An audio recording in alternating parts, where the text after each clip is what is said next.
Assalamualaikum warahmatullahi wabarakatuh.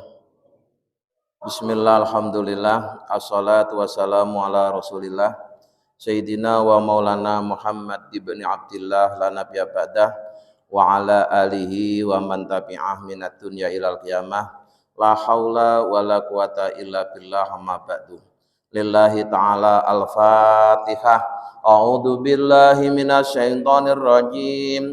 Bismillahirrahmanirrahim. Alhamdulillahi rabbil alamin. Ar-Rahmanir Rahim. Maliki yaumiddin. Iyyaka na'budu wa iyyaka nasta'in. Ihdinas siratal mustaqim. Siratal ladzina an'amta 'alaihim ghairil maghdubi 'alaihim waladdallin. Amin. Hadirin ma'asyiral muslimin hafizakumullah. Malam ini akan kami bacakan penjelasan tentang sikap menerima pujian. Pada pengajian yang lalu telah saya sampaikan bahwa pujian itu adalah bagian dari ujian. Bahkan orang banyak gagal diuji dengan pujian.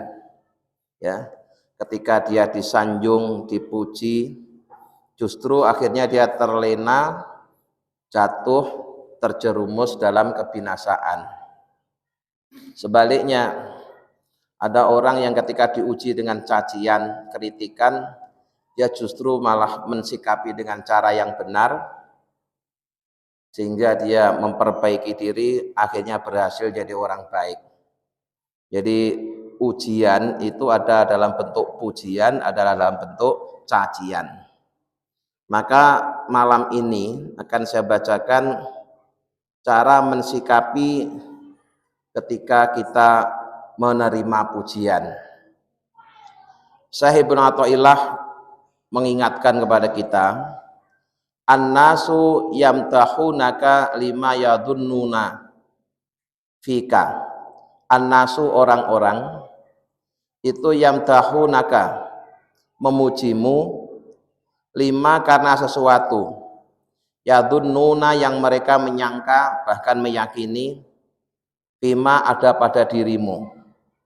Jadi kalau ada orang memuji-muji kita karena orang itu melihat dalam diri kita itu ada sesuatu yang baik dalam prasangka mereka atau dalam keyakinan mereka bahwa diri kita itu ada sesuatu yang baik sehingga mereka memuji kita. Nah, ketika kita dipuji yang seperti itu, fakun maka jadilah anta engkau zaman orang yang mencela linafsika pada dirimu sendiri. Ketika orang-orang memujimu, maka kamu justru hendaknya mencela dirimu sendiri. Mengapa? Lima karena suatu taklamuhu yang kalian mengetahuinya minha dari dirimu. Karena yang paling tahu tentang dirimu adalah dirimu sendiri. Orang-orang memujimu itu karena mereka hanya ngelihat, istilahnya ngelihat lemarinya saja, ya, melihat yang sifatnya lahiriah, bentuknya bagus, bahannya bagus, berkualitas. Mereka memuji-muji, tapi mereka tidak tahu apa yang ada di dalam lemari. Sementara kita yang punya lemari itu tidak hanya tahu bentuk lemarinya, tapi tahu apa isinya. Yang paling tahu tentang diri kita adalah ya kita sendiri. Bila orang memujimu dengan sesuatu yang tidak ada padamu, maka ketahuilah yang demikian itu merupakan bisikan Allah, istilahnya hawatiful haq. Jadi kalau ada orang memuji-muji kita, maka sikap kita dalam menerima pujian itu pertama adalah harus positif. Karena orang memuji kita itu merupakan bisikan Allah. Ya. Dia tidak akan memuji kita kalau tidak digerakkan oleh Allah. Karena yang bisa menggerakkan hati seorang itu ya cuma Allah. Dalam bab sebelumnya kita sudah bahas tentang tauhidul af'al, ya, esanya perbuatan. Di hakikatnya yang berbuat itu cuma Allah. Maka kalau orang itu memuji kita, maka orang itu memuji karena digerakkan oleh Allah untuk memuji kita. Nah, pujian yang sebenarnya adalah merupakan hawatiful haq atau bisikan Allah, itu tujuannya adalah mendorong kepada kita agar kita melakukan peningkatan, melakukan kebaikan yang meningkat. Maka janganlah merasa puas dan condong pada pujian tersebut. Jadi kita jangan kemudian setelah dipuji-puji orang terus merasa cukup, merasa puas, merasa senang, tidak. Ya. Tapi kita harus segera introspeksi, ya, mengoreksi, jangan tertipu oleh pujian. Ya. Karena mereka memuji itu disebabkan hanya sekedar melihat lahiriahnya saja, dia tidak tahu apa yang ada di dalamnya. Sementara kita tahu apa yang ada di dalam diri kita. Maka di satu sisi kita husnudzon bahwa pujian itu datangnya dari bisikan Allah. Yang kedua, kita melihat diri kita sendiri, waspada, jangan sampai tergoda, tertipu oleh pujian orang-orang tadi. Maka sebagian ulama tasawuf mengingatkan, man fariha bimadhin nas, barang siapa yang bergembira dengan pujian orang-orang, faqad makkana syaitona, maka sungguh orang itu telah menempatkan setan min ayat hula batnahu, untuk masuk ke dalam hatinya. Jadi kalau kita dipuji orang seneng, ya, puas, tidak melakukan introspeksi, tidak mawas diri, apakah pujiannya itu sudah sesuai dengan kenyataan, maka orang yang seperti itu berarti telah memasukkan setan di dalam hatinya. Dia akan terjerumus oleh pujian orang-orang tadi, ya, karena dia tidak pandai mensikapi ketika dipuji orang. Dikiranya apa yang dikatakan orang itu benar adanya, padahal belum tentu, ya. Bisa jadi kalau toh benar itu hanya benar bungkusnya, tapi isinya mereka tidak tahu. Maka kemudian sebagian ulama berdoa, Allahumma ja'alni khairan mimma yadunnun, ya Allah jadikanlah aku orang yang lebih baik dari apa yang mereka sangkakan kepadaku. Ya. Jadi ketika kita dipuji-puji orang sebagai orang yang baik, kita mohon kepada Allah agar yang sebenarnya kita jauh lebih baik dari apa yang mereka sangka. Wala tu'akhidni bima yaqulun, dan janganlah kau siksa aku disebabkan apa yang mereka katakan. Artinya jangan sampai kita menjadi orang yang terjerumus, ya, tertipu dengan pujian orang-orang. Waghfir lana ma la ya'lamun, dan ampunilah kami atas apa-apa yang mereka tidak tahu. Jadi mereka memujiku itu karena mereka tidak tahu keburukanku. Seandainya mereka tahu keburukanku, niscaya mereka tidak tahu. Ya, bukan kok aku tidak punya keburukan. Sebenarnya juga banyak keburukan yang ada pada diriku. Tapi keburukan itu oleh Allah ditutupi sehingga orang tidak tahu. Orang taunya cuma yang baik-baik saja. Maka dari itu adabnya, Pak, kalau kita pernah berbuat buruk, pernah berbuat salah, pernah berbuat yang tidak baik, itu jangan diceritakan, ya, jangan diceritakan. Apalagi menceritakannya dengan penuh kebanggaan, itu jelas nggak boleh. Kenapa? Karena kalau kita pernah berbuat buruk kemudian tidak ada orang yang tahu, itu pertanda keburukan itu ditutupi oleh Allah dan diampuni oleh Allah. Nah, sesuatu yang sudah ditutupi oleh Allah kemudian kita buka sendiri, Allah marah itu. Allah marah. Ya. Hambaku, kamu berbuat buruk sudah aku tutupi, sudah aku bikin tidak ada orang yang tahu, malah kamu ceritakan kembali. Itu akhirnya tidak dimaafkan yang seperti itu. Ya. Jadi kadang ada orang beranggapan bahwa menceritakan keburukan sebuah kejujuran, tapi ternyata itu tidak baik. Ya. Keburukan yang pernah kita lakukan pada masa lalu yang orang-orang tidak tahu, itu tidak usah diceritakan, tidak usah dibuka lagi. Kalau orang-orang tidak tahu itu berarti memang sudah ditutupi oleh Allah, sudah dimaafkan oleh Allah, maka jangan dibuka lagi. Nah, jadi orang-orang memuji kami karena mereka tidak tahu keburukan kami, bukan kami tidak punya keburukan, tapi keburukannya ditutupi oleh Allah. Yang ditampakkan oleh Allah hanya kebaikan-kebaikannya saja. Nah, wa inna ma qulna mata'ihun nas hawatiful haq it laisa fil wujudi ilal haq. Alasan sang penulis kitab ini mengatakan bahwa pujian orang itu merupakan bisikan dari Allah. Itu alasannya karena hakikatnya ya, tidak ada yang wujud kecuali Allah. Di orang itu memuji kita itu ya karena digerakkan oleh Allah untuk memuji kita. Berarti hakikatnya yang memuji adalah Allah. Tapi sekali lagi pujian itu adalah ujian. Jika kita salah mensikapi pujian, kita bisa terjerumus. Yang demikian ini sebagaimana Allah firmankan dalam Al-Qur'an, Rabbana ma khalaqta hadza batila subhanaka. Rabbana Tuhan kami ma khalaqta, tidaklah kau ciptakan hadza yang demikian ini, artinya pujian ini batilan sesuatu yang sia-sia. Tidak, pasti ada hikmahnya. Subhanaka ma suci engkau. Fa ahlul fahmi, maka orang-orang yang faham anillahi dari Allah, yastami'una ilal khitobi, mereka mendengar pesan di balik pujian ya. Orang-orang yang paham dengan Allah itu ketika dipuji dia paham mendengar pesan di balik pujian ya, pesan Allah di balik pujian. Fa idza sami'u madhahum bisai'in, jika mereka mendengar orang-orang telah memujinya dengan sesuatu, nadharu, maka akan merenung ya.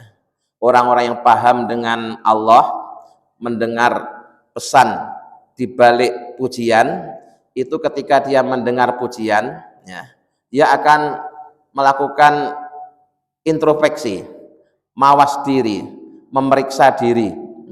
Fa in kana fihim alimu annahu tambihun lahum an ala maqami syukri, jika setelah melakukan introspeksi bahwa ternyata memang apa yang dipujikan orang-orang pada diri kita itu memang benar adanya sesuai kenyataan. Ini maknanya apa? Ini maknanya adalah peringatan dari Allah bahwa kita telah menempati makom syukur, makom terima kasih. Jadi kalau kita dipuji orang, kita introspeksi pada diri kita sendiri. Kalau ternyata pujiannya itu cocok dengan kenyataan, ketahuilah pesan di balik pujian itu adalah merupakan peringatan dari Allah, kita telah menempati makom syukur. Nah, contohnya begini. Salah satu bentuk pujian itu adalah biasanya dalam bentuk panggilan, Pak. Panggilan yang maknanya itu kehormatan. Contoh gampangnya begini, misalkan ada seorang dipanggil ustadz, yang artinya guru. Ya, ketika kita dipanggil oleh seorang dengan panggilan ustadz atau guru, kita harus segera introspeksi. Pantaskah saya disebut sebagai seorang ustadz? Adakah dalam ciri saya ciri-ciri seorang ustadz? Setelah kita merenung, ternyata memang ada, ternyata pantas. Oh, orang-orang nyebut saya ustadz karena memang saya tiap hari aktivitas saya mengajar, misalkan gitu ya. Walaupun hanya mengajar Iqra, walaupun hanya mengajar orang bersuci, tata cara sholat, tapi karena setiap hari mengajar, pantas jika disebut atau dipanggil guru. Nah, berarti apa yang dia pujikan oleh orang-orang itu sesuai dengan kenyataan. Maka berarti maknanya kita harus bersyukur kepada Allah. Ya, karena pujiannya sesuai dengan kenyataan. Sekarang wa illam yajituhu fihim alimu annahu tambihun lahum ala tahsili dzalikal maqam. Sebaliknya, kalau ternyata apa yang mereka katakan itu setelah kita melakukan perenungan, introspeksi, tidak sesuai dengan kenyataan. Wong saya itu tidak pernah ngajar, ya. Kok orang-orang manggil saya guru itu loh, apa ya pantas. Nah, terus gimana yang harus kita lakukan? Berarti ini ya pesan dari Allah, saya harus berusaha untuk jadi guru. agar sesuai cocok dengan apa yang mereka pujikan kepada saya. Nah, gitu ya. Jadi caranya, kalau cocok berarti kita telah menepati makom syukur. Kalau tidak cocok berarti kita didorong untuk menyesuaikan diri dengan pujian tersebut. Ya. Misalnya Bapak dipuji sebagai orang yang dermawan, ya, suka menolong. Terus kita langsung introspeksi, pantaskah saya disebut seorang dermawan? Pantaskah saya disebut sebagai orang penolong? Kalau kemudian setelah kita melakukan introspeksi terus, oh iya pantas. Nah, saya memang sering menolong orang, saya sering membantu orang. Misalkan begitu. Berarti itu anjuran dari Allah agar kita banyak-banyak bersyukur. Tapi kalau ternyata saya nggak pernah nolong orang, saya cuek dengan masalah orang, kok orang-orang menyebut saya sebagai orang penolong, itu juga nggak cocok. Nah, misalkan nggak cocok. Kalau nggak cocok berarti ini peringatan dari Allah agar kita menjadi orang yang suka menolong, supaya perilaku kita cocok dengan apa yang mereka katakan. Nah, jadi selalu positif, ya, selalu positif dalam mensikapi pujian, tapi tidak terlena, ya, tidak tertipu. Ya, jadi pujian tadi dijadikan motivasi untuk memperbaiki diri. Kalau cocok berarti dia harus bersyukur. Kalau belum cocok, ya, dia harus menyesuaikan diri dengan pujian orang tadi agar apa yang dia katakan cocok dengan yang dia miliki atau yang dia lakukan. Nah, walihadza, nah terkait dengan masalah ini itu ada contoh, ya. Lama sami'a Abu Hanifah. Tatkala Imam Abu Hanifah itu salah satu madhab 4 yang paling senior, ya. Imam Abu Hanifah itu madhabnya disebut madhab Hanafi. Nah, ketika beliau mendengar orang-orang yamtahunahu, mereka memuji Abu Hanifah biqiyamil laili kullihi, bahwa beliau adalah seorang yang setiap malam itu tahajudnya semalam suntuk, ya.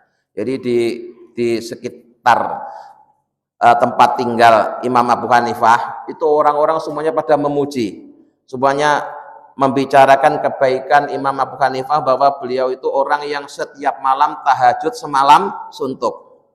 Nah, wa kana la yaqumu ila nisfahu, padahal Imam Abu Hanifah itu tidak melakukan tahajud kecuali hanya setengah malam. Tapi orang mujinya semalam suntuk. Ya, orang-orang memujinya semalam suntuk, padahal kenyataannya beliau tahajud itu hanya setengah malam. Lalu apa yang beliau lakukan?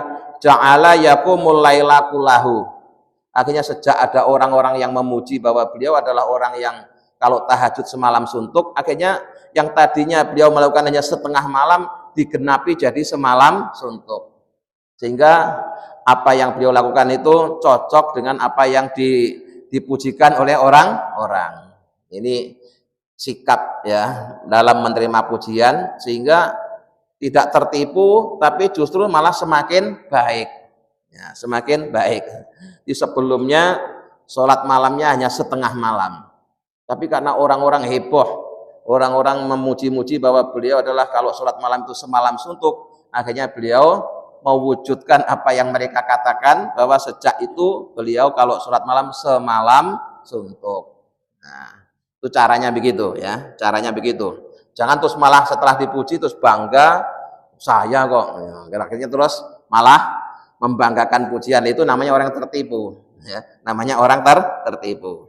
Jadi dipuji cocok, ya bersyukur, ya. Kalau dipuji tapi ternyata tidak cocok, dia berusaha untuk mencocokkan diri, ya, memperbaiki diri agar cocok dengan apa yang orang-orang katakan. Nah, kemudian wa qadzamallahu qauman ahabbu ayyumtahu bima lam yaf'alu. Di dalam Al-Qur'an Allah mencela kaum yang mereka suka dipuji padahal dia tidak melakukannya. Jadi kalau ada orang tidak melakukan kemudian dipuji, dia kok senang, orang yang seperti itu dicela oleh Allah, dicela oleh Allah. Di dalam Al-Qur'an Allah berfirman wa yuhibbuna ayyuhmatu bima lam yaf'alu. Nah, wa yuhibbuna dan mereka suka ayyuhmatu jika mereka dipuji, disanjung-sanjung. Bima dengan sesuatu lam yaf'alu yang sebenarnya mereka tidak melakukan. Oh, enggak melakukan dipuji-puji kok seneng. Itu berarti orang itu sangat bodoh. Ya. Enggak dermawan dipuji dermawan seneng. Ya. Bukan guru dipanggil guru seneng. Terus tidak berupaya untuk jadi guru beneran. Berarti orang itu tertipu oleh pujian. Nah, orang yang tertipu oleh pujian itu dicela oleh Allah.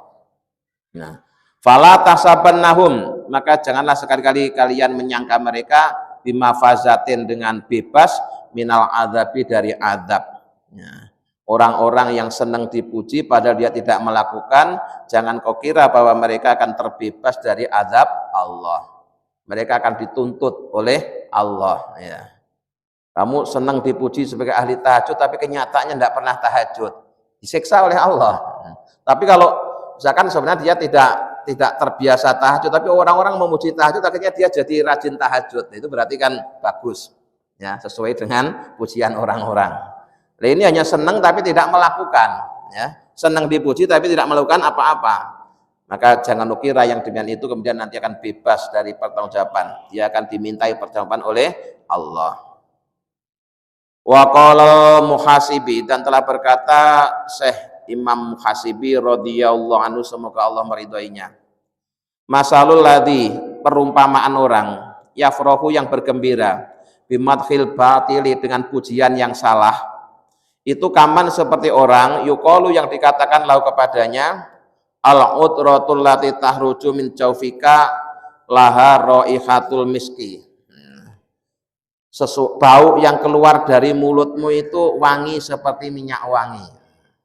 Jadi kata Syekh Imam Muhasibi, kalau ada orang dipuji dengan pujian yang batil tapi dia senang, dengan pujian yang tidak sesuai dengan kenyataan tapi dia senang, itu sama halnya dengan orang yang ketika dia dikatakan kepadanya begini, Pak, bau mulutmu itu kok wangi sekali kayak minyak misik, ya. Terus dia senyum-senyum. Wah, itu kan berarti goblok banget, ya. Bau mulut dikatakan kayak minyak wangi kok dia percaya. Padahal kan tidak mungkin, ya. Tidak mungkin, ya. Ada orang dibilang, "Pak, bau mulutmu wangi kayak minyak misik," terus dia senang. Berarti itu orang yang sangat goblok, ya. Dipuji dengan sesuatu yang sebenarnya tidak ada pada dirinya. Wa huwa yafrahu lidzalika wa yardha bi sukhriyati bihi. Dia bergembira dengan pujian itu dan dia ridho, bahkan merasa bangga, merasa bangga. Tuh lihat orang-orang pada memuji saya bahwa saya itu orang yang bau mulutnya wangi kayak minyak wangi, malah disiarkan kemana-mana. Padahal dia tertipu dengan pujian tersebut. Nah. Kemudian, summa indamaka, kemudian jika memujimu, mencelamu, linafsika pada dirimu, idza tawajjaha, ketika menghadap asbal al-khalqu makhluk, ilaika kepadamu, bil madhi dengan pujian, innama huwa hayaun mir rabbika, maka hendaknya kamu malu kepada Tuhanmu. Haitsu sataro, yang dia Tuhanmu itu telah menutupi uyubaka aibmu, wa adharo, dan Tuhanmu telah menampakkan mahasinaka, kebaikan-kebaikanmu. Nah, jadi kalau kalian itu sebenarnya, ya, dalam dirimu banyak sekali keburukan, tapi kok orang-orang tetap menganggap kita ini baik, memuji kita ini sebagai orang baik. Maka kalau kita dipuji seperti itu, apa yang kita lakukan? Hendaknya kita malu kepada Allah. Ya, malu kepada Allah. Berarti selama ini Allah telah menutupi keburukanku, Allah menutupi kejelekanku, Allah menampakkan kebaikan-kebaikanku sehingga orang-orang memuji-mujiku. Nah, jadi kalau begitu sebenarnya yang pantas dipuji itu kan Allah. Orang-orang memuji saya itu karena Allah sedang menutupi keburukanku dan menampakkan kebaikan-kebaikanku. Kalau sebenarnya dalam diriku itu ya banyak keburukan, Tapi kenapa kok orang-orang nggak tahu? Nggak tahu karena ditutupi oleh Allah. Maka kita malu sama Allah, ya, malu sama Allah. Wa huwallazi nabaha alaihi biqaulihi. Terkait dengan ini, Syekh Ibnu Athaillah mengingatkan, al-mu'minu, orang yang beriman, idza mutiha, bila dia dipuji, istahya, mereka malu minallahi, pada Allah, ayyusna, jika dia dipuji alaihi, kepadanya, biwasfin, dengan sifat, ya la yashaduhu min nafsihi, yang dia tidak melihat ada pada dirinya. Jadi orang yang beriman itu kalau dia dipuji, dia merasa malu kepada Allah karena sadar apa yang mereka katakan itu sebenarnya tidak ada pada dirinya, ya. Kalau kemudian mereka kok tapi tidak ada pada dirinya, kok mereka memuji, itu karena Allah keburukannya ditutupi, kemudian kebaikannya ditampakkan. Jadi keburukan kita ditutupi oleh Allah, sementara kebaikannya ditampakkan. Kalau begitu yang baik siapa? Yang baik ya Allah. Ya, yang baik adalah Allah. Jadi kita yang sebenarnya buruk tapi oleh Allah ditutupi, justru yang Allah tampakkan adalah kebaikan-kebaikan kita. Maka kita malu sama Allah. Itulah harus kalian sikap yang harus kita miliki sebagai orang beriman ketika kita mendapatkan pujian. Jadi intinya tetap berprasangka dan berkeyakinan baik kepada Allah, ya. Ketika orang memuji-muji kita itu sesungguhnya dia memuji karena dikehendaki oleh Allah untuk memuji. Jika pujiannya cocok, kita harus banyak bersyukur. Tapi kalau tidak cocok, kita harus memperbaiki diri agar kita cocok dengan apa yang mereka katakan. Jangan sampai tertipu dengan pujian mereka, kemudian merasa puas, merasa bangga, terus akhirnya apa yang kita lakukan tidak sesuai dengan kenyataan. Mudah-mudahan dengan bimbingan Allah kita bisa mengamalkannya. Amin ya rabbal alamin. Allahumma sholli ala sayyidina Muhammad wa ala sayyidina Muhammad, alhamdulillahirabbil alamin. Allahumma inna nas'aluka imanan da'ima yaqinan shadiqan wa qalban khashi'an lisanan dzakiran wa rizqan halalan wa ilman nafi'an dan sholihan. Rabbana atina fid dunya hasanah wa fil akhirati hasanah wa qina adzabannar. Subhana rabbika rabbil izzati amma yasifun wa salamun alal mursalin walhamdulillahirabbil alamin. Assalamualaikum warahmatullahi wabarakatuh.